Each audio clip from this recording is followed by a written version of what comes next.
L'émission Le sport pour la vie, ce sont des passionnés de sport, des gens actifs ou des entraîneurs qui nous parlent de leur histoire et de ce que le sport leur a enseigné pour toute la vie. Tout ça dans le but d'aider les parents, coachs ou non, à amener les jeunes sportifs à prendre soin d'eux et à développer leurs compétences émotionnelles avec le sport comme outil. Bienvenue à tous les passionnés du sport pour la vie.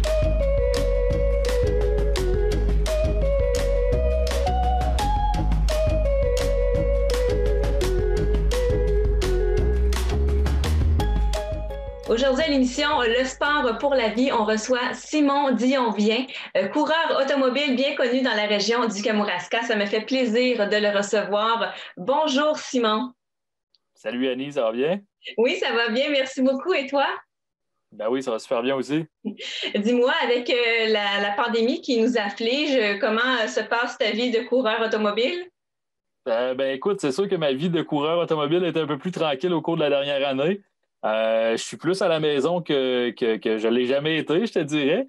Mais j'essaye de rester actif aussi. Puis écoute, je suis en préparation justement pour la saison 2021. On espère qu'on va pouvoir justement être sur des circuits et pouvoir pratiquer notre sport plus qu'en 2020, en tout cas. Fait que de mon côté, je suis en préparation. Écoute, préparation des voitures, préparation aussi physique. On essaie de rester en forme malgré le confinement. Fait que c'est pas mal ça qui se passe de ce temps. Est-ce que la forme physique est aussi importante, Simon, dans la course automobile? Ben, je te dirais oui, quand même, surtout dans la série NASCAR Pinty's à laquelle que je roule présentement.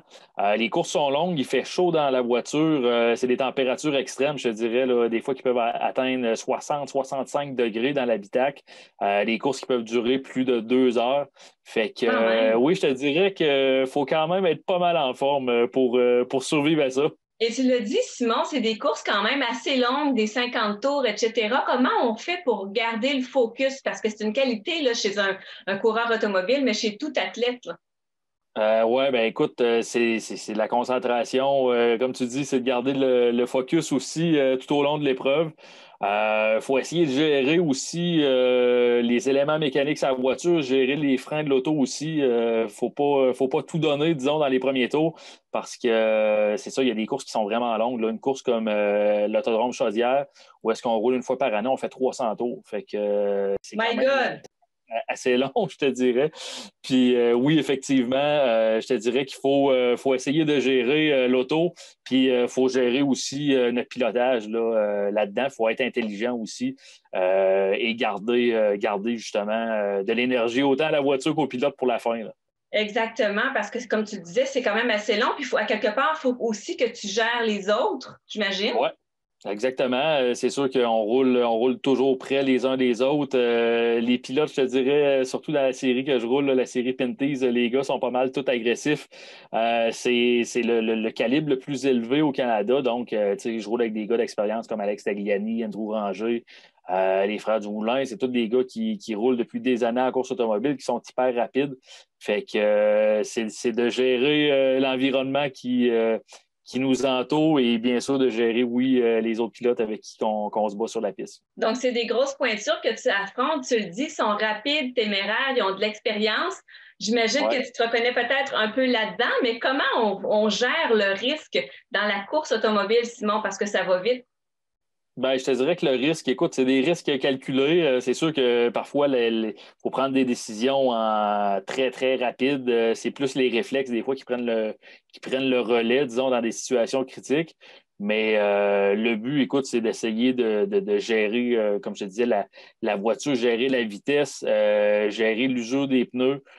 Gérer nos dépassements aussi. Tu sais, des fois, là, on va travailler plusieurs tours pour être capable de dépasser une voiture. Il faut essayer d'être patient. Puis ça, je travaille là-dessus aussi, mais je suis de plus en plus patient en piste. Mais écoute, faut essayer justement de rester calme dans la voiture, la tête froide. Pas laisser nos émotions prendre le dessus, même si des fois, c'est un peu difficile pareil. Mais écoute, c'est ça, faut essayer de gérer justement tout l'environnement qui nous entoure, autant le trafic que les éléments mécaniques et l'usure de la voiture. Quel est le plus grand risque que tu aies pris en course automobile? Ou un des plus grands, là, si ça ne vient pas vite comme ça? Ouais, c'est dur à dire. Écoute, il n'y a pas vraiment de risque plus élevé que d'autres. Il y a des dépassements que j'ai fait peut-être plus spectaculaires que d'autres, je te dirais. Il y a une couple d'années, là, au Grand Prix de Trois-Rivières, là, j'avais fait un dépassement là, à très haute vitesse, là, où est-ce que j'avais dépassé deux voitures dans une seule manœuvre. Je te dirais que c'était peut-être un peu risqué au dire de plusieurs personnes. Et de mon côté, c'était un risque qui était 100% calculé. Mais c'est ça, parfois c'est ça. Disons on pousse notre luck un peu plus, aussi, tout dépendant des situations, bien sûr.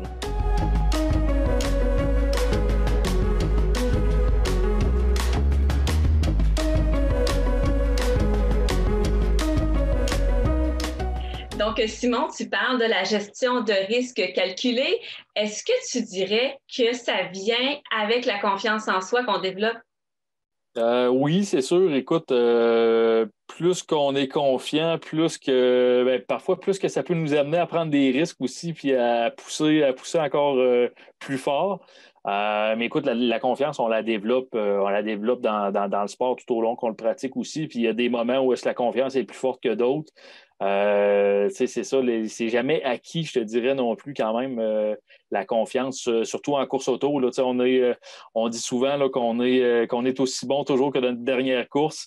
Fait que ça va pas toujours comme on veut non plus, puis ça va pas toujours bien.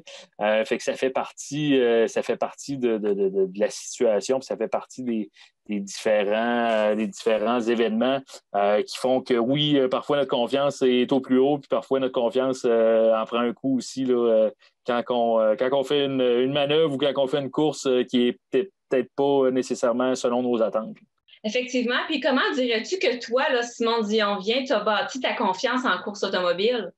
Ben, je te dirais, moi, j'ai gravi des échelons, fait que c'est ça que je voulais faire, dans le fond, au niveau de mon cheminement. Tu sais, dans les classes inférieures, disons, ben, inférieures, peut-être pas inférieures, mais tu sais, dans les classes où est-ce que j'ai commencé, où est-ce que le calibre était moins élevé, mon but, c'était de gagner des courses. Mon but, c'était toujours de bien figurer. Puis j'ai réussi, là, c'est ça, à gagner des championnats, autant québécois que championnats canadiens. Fait que c'est ça qui est venu faire bâtir ma confiance, je te dirais. Puis au fil des années, c'est à rouler aussi en équipe avec d'autres coéquipiers. C'est la plus belle, je te dirais, le plus bel élément de mesure qu'on peut avoir, c'est de rouler avec des coéquipiers en course auto. Surtout quand il y a un moment dans ma carrière où est-ce que je faisais des courses d'endurance. Fait qu'on roulait toujours des voitures similaires entre coéquipiers. Puis parfois même, on prenait le relais, là, un coéquipier puis l'autre, fait qu'on pouvait se comparer vraiment. Fait que de ce côté-là, j'étais capable de me comparer avec des bons pilotes qui étaient mes coéquipiers, puis que je voyais là, que j'étais capable de rivaliser avec eux assez aisément au niveau des temps sur la piste, puis de mes performances. Fait que comme ça, c'est sûr que oui, de fil en aiguille, je me suis bâti une confiance. Intéressant. Et aurais-tu eu un modèle, justement, parmi tes coéquipiers ou en général? Par rapport à... Il y a bien des gars que j'ai admirés, puis des gars avec qui j'ai roulé, justement. Je pense dans le temps que je roulais pour l'écurie Lombardie. Je roulais avec Nick Whitmore, qui est un gars qui est vraiment, vraiment rapide en course automobile, un très, très bon pilote. Puis j'ai roulé longtemps avec lui. Puis j'avais des bonnes batailles sur la piste avec lui aussi. Fait que ça, c'est un gars qui m'a aidé à cheminer, qui m'a aidé à repousser encore plus, disons, les limites de mon pilotage. À part de ça, les coéquipiers que j'ai eus, écoute, il y a beaucoup de compétiteurs là, avec qui que je roule. T'sais, un gars comme Andrew Ranger, que souvent, là, j'ai à rouler avec lui, dans le peloton avec lui. Puis je suis capable justement de voir un peu qu'est-ce qu'il fait. Je suis capable un peu de prendre un peu de ses techniques puis d'essayer d'améliorer la mienne avec ça. Fait que c'est de cette façon-là que je pense que je m'améliore là, continuellement.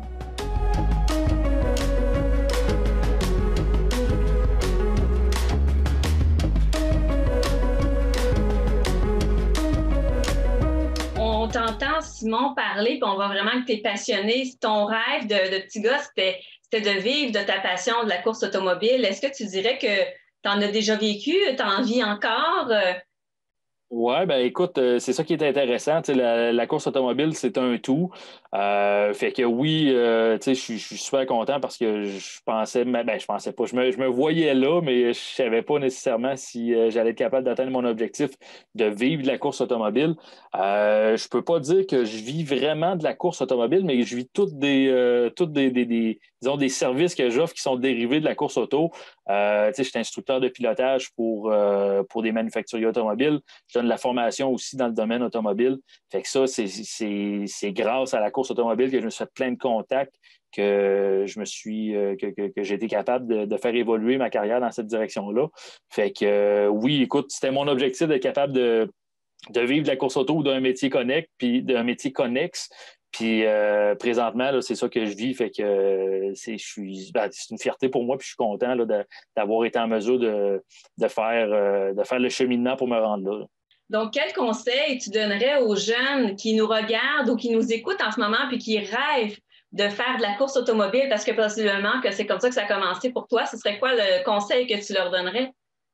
C'est de croire en ses rêves, premièrement, de jamais abandonner, puis vraiment d'être persévérant. Parce que il y a des hauts et des bas, c'est vraiment pas un milieu qui est facile. C'est un milieu qui est mené beaucoup aussi par l'argent. C'est sûr que ça prend beaucoup, beaucoup d'argent en course auto, mais j'ai quand même été capable de me tailler une place, oui, en ayant l'appui de bons commanditaires, de bons partenaires. Mais par contre, là, j'ai eu quand même de la détermination, puis j'ai essayé de focusser sur quelque chose, de focusser sur un objectif, puis de tout donner pour me rendre là, je te dirais. Là. Fait que j'étais un gars, comme, tu sais, dans la vie, j'étais un gars qui se fixe beaucoup d'objectifs. Je m'avais fixé comme objectif justement d'essayer de vivre la course auto ou d'un produit connexe ou d'un service connexe, comme on disait tout à l'heure. Puis j'ai toujours travaillé dans cette optique-là. Fait que le but, ben, c'est ça, c'est de rester déterminé, de rester persévérant aussi, malgré les embûches, malgré des périodes plus difficiles, puis toujours garder en tête l'objectif qu'on a. Là. Donc, Simon, tu as eu des modèles dans ta vie. Peut-être qu'actuellement, tu es toi-même un modèle pour certaines personnes qui nous regardent ou nous écoutent. Je voulais te Je sais remercier pas, du temps j'espère. que... Pardon? J'ai dit je le sais pas, je l'espère. Certainement, certainement. Et je voulais te remercier du temps que tu as pris aujourd'hui pour notre émission. Merci beaucoup. Pas de problème, merci.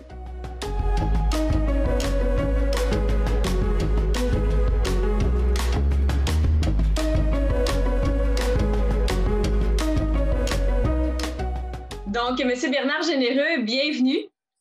Bonjour Annie, comment vas-tu? Ça va très bien. Et toi, Bernard, on va se permettre de se tutoyer. C'est pas comme si on se connaissait pas.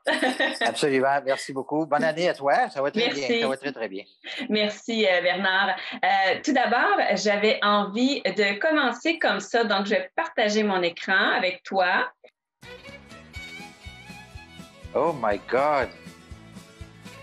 Oh my God! Tu as fait un gros travail de recherche, ma chère?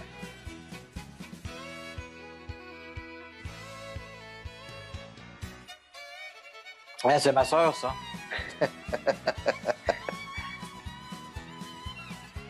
Oh my God! Hey, tu sais, tu reconnais cet endroit-là, hein? J'espère que tu reconnais cet endroit-là.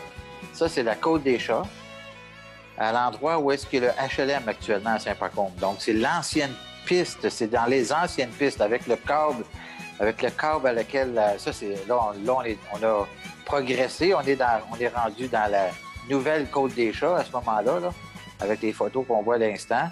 Ça, c'est des compétitions. Ça, c'est ma sœur André. Ça, c'est mon frère Pierre. Oh my God! Ça, c'est M. Birubé de Saint-Pacôme. Aïe, aïe, aïe, aïe, aïe, aïe, aïe, aïe. Qu'est-ce que c'est ça? Ces images-là, c'est incroyable. Donc, Bernard, peu de gens le savent, mais tu as été un entraîneur de ski et été un passionné de ski alpin. Tout à fait, tout à fait. En fait, j'ai commencé à skier à Saint-Pacôme à l'âge de 5 ans. Donc, je me suis assuré que mes enfants allaient commencer avant moi, donc à un plus bas âge. Donc, mes enfants ont commencé à skier à 2 ans. Mon Dieu! Oui. Non, c'est une passion écoute, j'ai bientôt 59 ans, là, donc ça va faire près de 55 ans que je fais du ski alpin. Effectivement, c'est une passion que j'ai eu. Je dirais qu'en vieillissant, puis au fur des années, j'ai peut-être pas aussi pratiqué assidûment que j'aurais bien voulu le faire, mais c'est une passion que j'ai vraiment depuis très longtemps.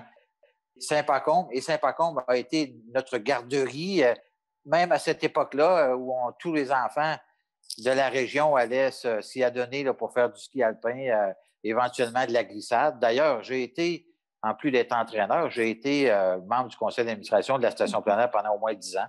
Quel souvenir gardes-tu, Bernard, justement de ces journées passées sur les pentes? Écoute, c'est des souvenirs absolument impérissables parce que faut savoir que notre région n'était pas pourvue de beaucoup de sports, d'activités d'hiver, si je peux m'exprimer comme ça, abordables. C'est-à-dire que aujourd'hui, on a des centres de ski de fond gratuits, on a des pistes de fat bike, on a toutes sortes d'éléments de la raquette qu'on peut faire dans des pistes balisées. Mais à l'époque, ça n'existait pas, ces choses-là. Ce n'était pas des sports qui étaient très connus, un peu le ski de fond, mais c'est venu plus tard. Le ski alpin, à cause de Saint-Pacombe, a été pour plusieurs, là, des générations entières, là, ça a été notre sport national. Et on disait à la blague, quand tu as appris à faire du ski à Saint-Pacombe, tu peux skier partout dans le monde. Parce qu'il faut savoir que la montagne, malgré sa petitesse, est une montagne assez à pic malgré tout. Mm-hmm. Et que quand on avait skié ici, qu'on avait appris à skier ici, parce que j'ai donné des cours avant d'entraîner en ski, parce que l'école de ski était aussi quelque chose de très prisé à Saint-Pacombe. Il y avait jusqu'à 30 entraîneurs de ski, 30 professeurs à un moment donné dans l'école de ski. Donc, il y a eu des très, très grandes années, des années, évidemment, des hauts et des bas là, à la station plein air, mais de façon générale, c'était un endroit extrêmement fréquenté à l'époque. Et tu dis, Bernard, c'était une école de ski, justement, tu y as enseigné. Donc, en tant qu'entraîneur, qu'est-ce que tu montrais aux jeunes, là? Essentiellement, c'était, la technique, mais surtout la confiance en soi, parce que, je le répète, Saint-Pacombe, quand on arrivait en haut de la montagne, après avoir réussi à monter avec le T-bar, parce qu'on savait qu'on avait juste 2 T-bars à Saint-Pacombe, quand on arrivait en haut, puis qu'on était capable de commencer à enseigner les rudiments, parce qu'on faisait ça en bas de la montagne, en bas de la familiale, c'était quand même assez facile à ce moment-là, mais quand on arrivait en haut, même la familiale était pour des débutants une pente très à pic, parce que la première portion de la familiale est quand même un petit peu à pic. Alors, écoute, moi, j'ai vu des dames puis des hommes là, descendre sur le derrière jusqu'en bas parce qu'ils avaient peur, il y avait la chienne de Lévis. Je comprends. Malgré tous ces conseils qu'on leur donnait, oui. Ça prenait des fois plusieurs fois avant qu'on réussisse à monter en haut. Bien, comment tu arrivais à leur enseigner cette technique-là, Bernard? Justement, tu parlais de confiance en soi. Comment on arrive à enseigner ça à des jeunes? Parce qu'ils étaient quand même assez jeunes, j'imagine. Bien, en fait, l'école de ski enseignait à tous âges. Moi, j'étais plus dans les ados, là, les jeunes ados. Là. Ça m'arrivait de prendre des adultes à l'occasion. On enseignait aussi en soirée. Mm-hmm. Donc, c'était varié, mais de façon générale, c'était avec des jeunes. Mais ce qu'il faut comprendre, c'est que le point de balancement ou de contrôle, si tu veux, d'un individu, plus il est petit, alors plus il tombe. Quand il tombe, ça fait pas mal parce qu'il ne tombe pas de haut, là, on s'entend. Donc, le point de bascule n'est pas dramatique ou n'est pas très dangereux. Mais quand on arrive chez les adultes, quand ils tombent, avec le poids, etc., souvent, là, ça risque de faire mal. Puis d'ailleurs, j'en ai vu des gens se blesser à juste prendre des cours. Là. Mm-hmm. Mais alors, c'est pour ça que j'aimais mieux enseigner des ados. Je trouvais ça beaucoup plus dynamique.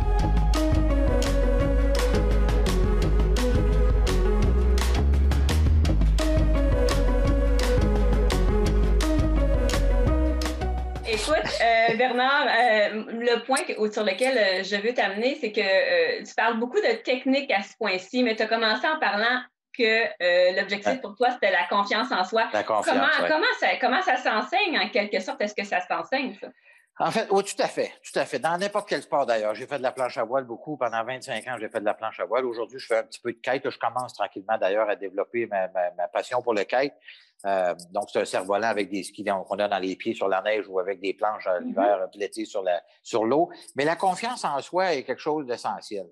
C'est-à-dire qu'il faut que, au-delà de la technique en ski, quand on apprend un nouveau sport, quel qu'il soit, il faut comprendre ses rudiments, il faut comprendre ses règlements dans certains cas. Moi, je suis pas quelqu'un de très organisé ou structuré par rapport à ça, mais j'aimais enseigner aux gens de prendre connaissance de ce qu'ils étaient en train de faire, de prendre conscience. La neige, tu sais, la neige, l'espace dans lequel on était, pour qu'ils soient capables de figurer qu'est-ce qu'il fallait qu'ils fassent pour être capable. Parce que quand tu arrives devant un obstacle, quand tu fais un sport, il faut que tu apprennes à contourner cet obstacle-là. Faut pas que tu rentres dedans. Il faut vraiment que tu prennes conscience de l'environnement qui t'entoure quand tu fais ton sport.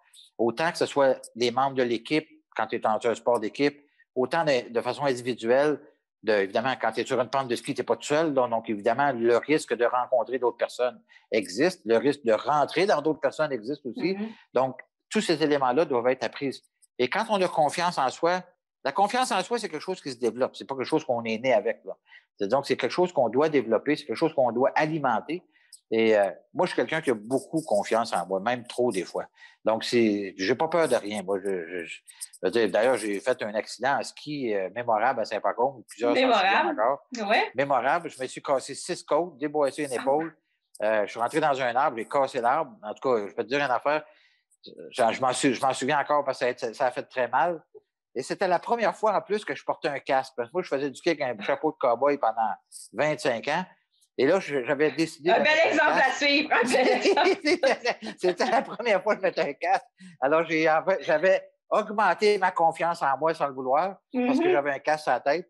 Et là, j'ai pris des risques que j'aurais jamais dû prendre. Et oui, ça m'a amené dans un arbre. Mais tout ça pour dire que la confiance en soi, au niveau du sport, ça se développe. Et plus on a confiance en soi, ça veut dire qu'on se donne aussi droit à l'erreur. C'est-à-dire qu'on ne peut pas tout le temps gagner, on ne peut pas tout le temps réussir. Et d'ailleurs, la réussite, c'est le fruit de plusieurs échecs. Donc, on se doit de tomber en ski, c'est pas anormal. C'est tout à fait normal. Il ne faut pas avoir peur de tomber. D'ailleurs, il faut apprendre à tomber en ski. Moi, j'ai fait des chutes mémorables. J'ai tombé en masse en ski. Là. J'ai perdu mes skis. Écoute, tout a revolé. Là, je veux dire, mais en sachant tomber, on se fait pas mal. Donc, il faut savoir avoir... Puis ça, c'est bon au soccer, c'est bon dans n'importe quel sport.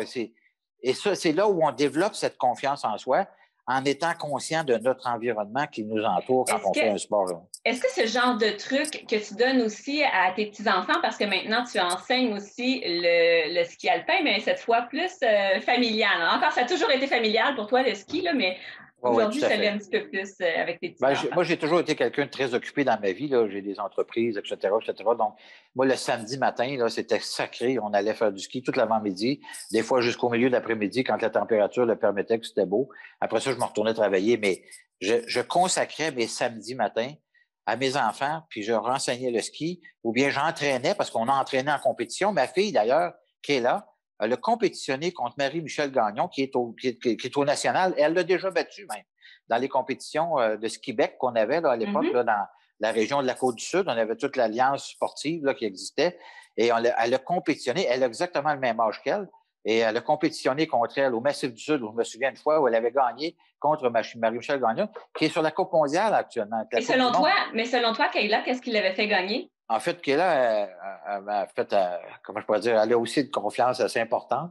C'est une fille qui a peur de rien. Donc, il ne faut pas avoir peur quand on fait du sport. Il faut être vraiment conscient de l'énergie qu'on doit y apporter pour réussir. Oui, vas-y. C'est intéressant ce que tu dis parce qu'il ne faut pas avoir peur quand on fait du sport, mais est-ce que tu veux la même chose pour ta petite fille que tu coaches actuellement? Là? Ben, en fait, j'aurais même plus peur pour ma petite fille tellement qu'elle a du guts. Là. Ça fait que, okay. Elle a commencé, ouais, c'est ça. Mais là, moi, j'ai vieilli, là, je me suis assagi un peu, mais ça reste que quand je vais faire du ski, puis je me laisse aller, moi, j'aime la vitesse. Alors, autant en voiture, en silo, en n'importe quoi, j'aime la vitesse. Tu as été témoin de ça. Mais l'idée, c'est qu'en ski, moi, je considère que j'ai tellement contrôle de ce que je fais. Maintenant qu'avec les skis paraboliques que nous avons, écoute, on est littéralement couché sur la neige là, quand on fait nos virages.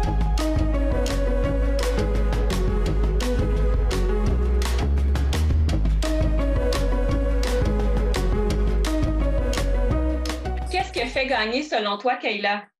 Est-ce que c'est sa force de caractère? Oui, absolument. C'est sûr que sa force de caractère, absolument. Kayla est très compétitive. Elle était très compétitive. Ça aussi, c'est une donnée souvent qu'on a dans nous. Ça peut se développer aussi également. Mais quand on a déjà cet esprit de compétition, moi, quand j'ai entraîné mes enfants, comme tu sais, quand on est dans un groupe de 15-20 jeunes, parce qu'à l'époque, dans le club de compétition, il y avait 20, 25, 30, 40 jeunes, mes enfants, je les traitais, comment je pourrais dire, plus sévèrement que même les autres parce que je voulais qu'ils donnent l'exemple. Tu sais, comment est-ce qu'on est quand on est un parent-entraîneur? Moi, je ne laissais pas mes enfants faire trop d'erreurs puis je leur disais, ah ouais, let's go, là, faut pas que tu te fasses battre par les autres. Puis je voulais qu'ils donnent l'exemple. OK. T'es compétitif, toi aussi, finalement. Je m'en servais à bon escient, peut-être à mauvais escient, parce que ça dépend du regard qu'on y porte, mais ça reste que c'était une façon pour moi de les motiver. Puis Kayla était très motivée. Là. La journée, je me souviens, on y a acheté un skin qu'on appelle en anglais, c'est comme une deuxième peau, finalement, quand on fait des compétitions de ski. Écoute, elle a filé, là, c'était incroyable. Elle était tellement fière d'avoir ça. Puis on l'a encore, d'ailleurs. Elle était tellement fière d'avoir ce vêtement-là pour skier, pour faire des compétitions. Dans tous les sports, il y a comme un mouvement aussi. Il y a une mode qui vient avec ça. Là encore, aujourd'hui, c'est encore pire que dans le temps. Mais il y a des éléments techniques qui sont très importants. Avoir des bons skis, bien sûr, mais la technique, puis elle a toujours été très compétitive. Tristan était moins compétitif. D'ailleurs, on voyait la différence. Là, tu parles beaucoup on voit vraiment la passion quand tu parles de ski. Là, tu parles de ta fille, on parlait de ta petite fille. Qu'est-ce que tu voudrais pour ta petite fille, justement, par rapport au sport? Moi, j'aimerais qu'elle aille aux Olympiques, mais je ne suis pas sûr qu'elle va y aller. Mais en fait, c'est que le dommage qu'on a collatéral du fait qu'on a perdu la station plein air de Saint-Pacôme depuis 5 ans, c'est que pour aller faire du ski alpin, il faut faire 1h30 de route, soit à l'est ou à l'est ou à l'ouest, et au sud, à Petite-Rivière, pas à Petite-Rivière, mais au Massif du Sud.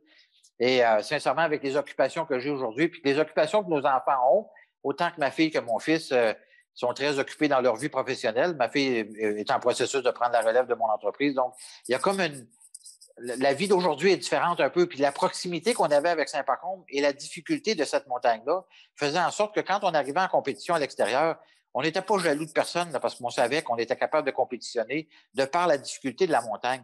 Bernard, quel conseil tu donnerais justement à des sportifs qui veulent se lancer justement peut-être sans dire dans une carrière de ski alpin, mais quel conseil, toi, tu as reçu que tu dis, ben moi, ce conseil-là, je le donnerais aussi aux jeunes sportifs? Le conseil que je peux donner, c'est développez-vous pour les sports que vous ferez une passion qui vous amènera, non pas nécessairement aux Olympiques, mais qui vous amènera à vous dépasser vous-même personnellement. Parce que ce qu'on apprend dans le sport, on le transmet dans notre vie de tous les jours et ça nous aide à grandir en tant qu'individu de façon importante. Merci. Merci beaucoup, Bernard Généreux. Ça me fait plaisir, Annie. C'est toujours un plaisir de te rencontrer.